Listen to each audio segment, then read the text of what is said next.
സഭാപണ്ഡിതനായ വിശുദ്ധ അപ്രേം പറയുന്ന ഒരു വാചകമുണ്ട്.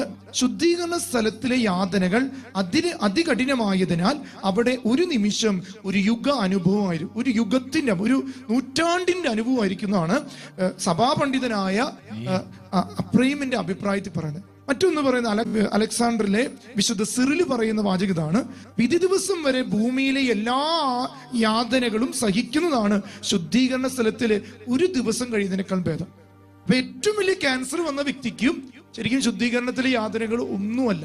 അതുകൊണ്ട് പ്രിയപ്പെട്ടവർ, ഞാൻ ഈ കാലഘട്ടത്തിൽ കാർലോ അക്വിറ്റസ്, അതുപോലെ നമ്മളെ കൊച്ചിയിൽ കാണുന്ന അജന എന്ന പെൺകുട്ടിയുടെ ഉള്ളില് ഈ ഒരു ബോധ്യം ഉണ്ടായിട്ടുണ്ടാവണം. അല്ലെങ്കിൽ അവരങ്ങനെ ഇത്രയും പെയിൻഫുള്ളായ ഇതിന്റെ മുന്നിൽ എങ്ങനെ ചിരിക്കുന്നു, എങ്ങനെ ഇത് അവർ ചിന്തിക്കുന്നത്, ദൈവമേ, അറിഞ്ഞോ അറിയാതെ ചെയ്ത തെറ്റുകൾക്ക് ഇതൊരു പരിഹാരമാകട്ടെ. അങ്ങനെ ശുദ്ധീകരണം കുറയ്ക്കുകയാണെങ്കിൽ ഈ ഭൂമിയിലെ സഹനമല്ല ഏറ്റവും നല്ലത്. കാരണം അതിന്റെ ഇരട്ടി മടങ്ങാണ് ശുദ്ധീകരണ സ്ഥലം എന്നാണ് സഭാപിതാക്കന്മാര് നമ്മളെ പഠിപ്പിക്കുന്നത്.